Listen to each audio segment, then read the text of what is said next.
Novak Djokovic is a professional tennis player. He's world number one, he's incredibly successful, he's a multi-millionaire, and as such he garners very little in the way of sympathy or empathy from the public, both British and worldwide. So he hasn't received an awful lot of support other than from his countrymen when he failed and lost his appeal against his deportation from Australia. He has today lost that appeal and been flown back to Serbia.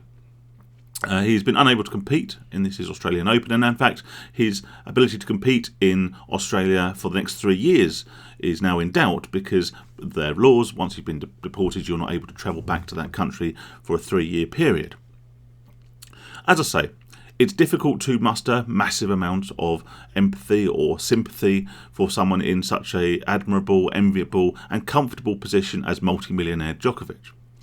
However, it is worth considering the implications this has on the public, both here in Australia, in Serbia and worldwide as a whole. We were up in arms not that long ago when it was announced that 2 jabs and I think later 3 jabs would be mandatory for frontline NHS and care staff in order to maintain their employment. And of course, we have a lot of sympathy for the nature of these jobs. You know, we have a lot of support for our nurses, we have a lot of support for our care staff because we understand that it can at times be incredibly hard work for little reward. Quite the contrary to Novak Djokovic, who earns substantial amounts of money for what is hard work, but normally in short spells across the year.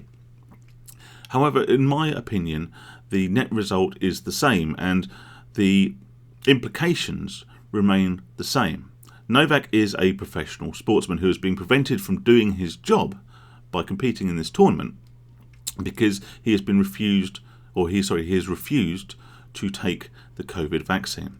We are consistently being told here in Australia and across the world that this is not a mandatory vaccine, that we are not going to have vaccine mandates. However, more and more stringent and tighter restrictions are being put upon those people who have chosen not, for whatever reason, to have the vaccination. Now, these reasons can be widespread, from personal preference to people who believe they don't need it, to people who have a fear of taking the vaccination, to those who have moral or religious objections.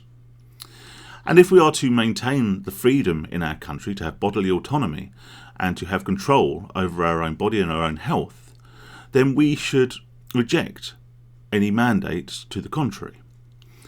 And I think the situation with Novak Djokovic, like I say, whilst it's very, very difficult to muster a huge amount of sympathy or indeed empathy for a guy who earns a significant amount of money playing a sport that he clearly loves, he is a representation, a very high-profile representation of the direction in which we could be headed. So, whilst, like I say, I'm not going to lose any sleep over him losing a couple more million while he's sleeping in his massive Serbian mansion this evening, I do believe that to stop someone from being able to carry out their form of chosen employment, their career, because they have refused to have a supposedly voluntary vaccination, leads us down a very, very dangerous path. Let me know your thoughts. Stay safe and sane. All the best.